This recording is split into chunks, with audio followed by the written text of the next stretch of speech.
It was an opportunity for the Prime Minister to reassert her authority over her party and present her big policy ideas to the country. But Theresa May's speech at the Conservative Party conference turned into something of an ordeal as she struggled to speak through an insistent cough, a prankster who interrupted her with a P45, and, to add insult to injury, 2 of the letters of the party slogan fell off the wall behind her. But she did announce a number of new policies, including plans to end what she called rip-off energy prices with a new cap on bills, and making £2 billion available for 25,000 council homes or social housing. More on those in a moment, but first our political editor Laura Kuensberg was watching the speech at the conference in Manchester, and her report contains some flash photography. A wobble, a wave, and a long, lonely walk. Her colleagues fixing those smiles for the camera. A clear of the throat before what was meant to be a comeback. Sorry was not the hardest word at all, but it was the first important one. We did not get the victory we wanted because our national campaign fell short. It was too scripted, too presidential, and it allowed the Labour Party to paint us as the voice of continuity when the public wanted to hear a message of change. I hold my hands up for that. I take responsibility, I led the campaign, and I am sorry. For her husband and closest staff, this speech was to take the party by the scruff of its neck and move on. But then, and it's the Conservative Party, just as she was finding her stride, out of the corner of her eye, a piece of paper was proffered. In the buttoned-up guise of a Tory activist, a man interrupted Theresa May. Stand-up comedian Simon Brodkin handing her a fake P45. Boris, job done there. Give another P45. To start with, neither the Prime Minister nor anyone else knew what was going on. A stunt during the biggest speech of the most powerful politician in the country. Good job. Done. Leave, please. Thank you. Good stuff. With terribly British polite irritation, the cabinet tried to get him to leave. Boris asked me! But Boris, please say you did this! You asked me to, and now you're denying it! Before eventually, security guards and chants from the crowd got him out. What's your name? It's a P45, of course. You have a P45? Yes, Why? from Boris. From Boris Johnson? Yes. It was allegedly a joke, nothing to do with the Foreign Secretary. The man bundled out through the exhibition hall, chased by reporters. There could be trouble for the conference organisers. A man cleared by the tight security here. Anything to say, sir? Causing trouble within inches of the Prime Minister, ending up in handcuffs.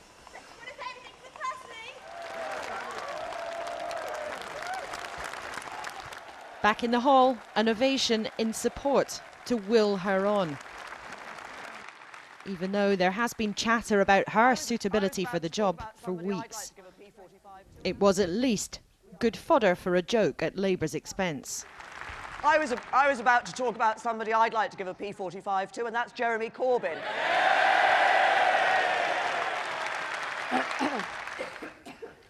As she tried to press on to make the case for markets, new plans for housing, schools and capping energy bills, she began to falter.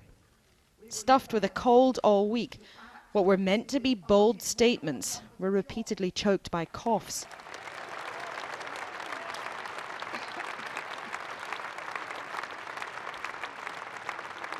The deficit is back to pre-crisis levels.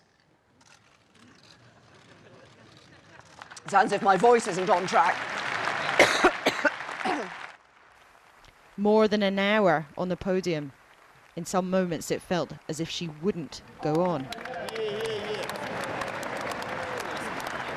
The Home Secretary telling colleagues to get to their feet for ovations, to give the Prime Minister time to recover. The Chancellor, yes, the Chancellor, passing cough sweets to try to help.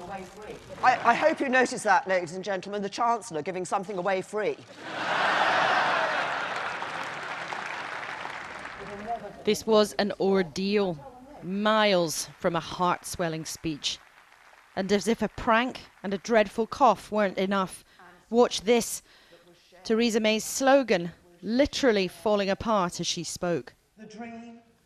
But word by word, phrase by phrase, she doggedly ground on to the end. Let us fulfil our duty to the British people. Let us fulfil our duty to our country. Let us fulfil our duty to Britain. And let us renew the British dream. Thank you.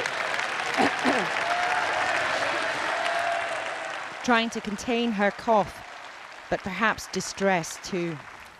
It was clearly a feat just to get through it. Those who eye her job swearing loyalty today. Imagine this happening to you on your most important day at work of the year. Her husband comforting rather than celebrating with her at the end. But she led the party into an election she didn't have to call, losing her majority and much of her authority. A precious commodity today's speech was intended to restore. That speech was less the British dream. It felt like a nightmare in a hall. I mean, it was a real struggle, wasn't it? Not just because of her voice. No, I don't think it felt like a struggle at all. I think it was really ambitious, some clear proposals for reforms, ambitious on housing, which I think is what we all know needs to be addressed. It was a brilliant speech, and I think the most important thing is that she set out her vision for how to renew the British dream. She fought through and came out triumphantly and made a great speech despite having problems with her throat. Great speech. Great speech. How was the speech, sir? Great speech. Went to the things that people matter. That will be remembered. Some of the audience clearly dumbfounded by what they'd just seen. I feel she needs to resign. As soon as she goes, the better for the party. And so what? She had a bit of a cough. She's human. Good on you, Theresa. Keep going. Conference speeches can make or break political leaders. It is as simple as that. And the air in here was deeply, deeply awkward at times. The crowd willing the Prime Minister just to get through it. No leader wants a sympathy vote. Yet Theresa May's allies are already praising the resilience that she showed today. There is drift in this party. The conference was a chance to set a direction again, to stop power deserting her. The Prime Minister has put her arguments, but will they really be heard? This was her answer to her terrible luck this afternoon. Now for her party and for you to answer her. Laura Kunzberg, BBC News, Manchester.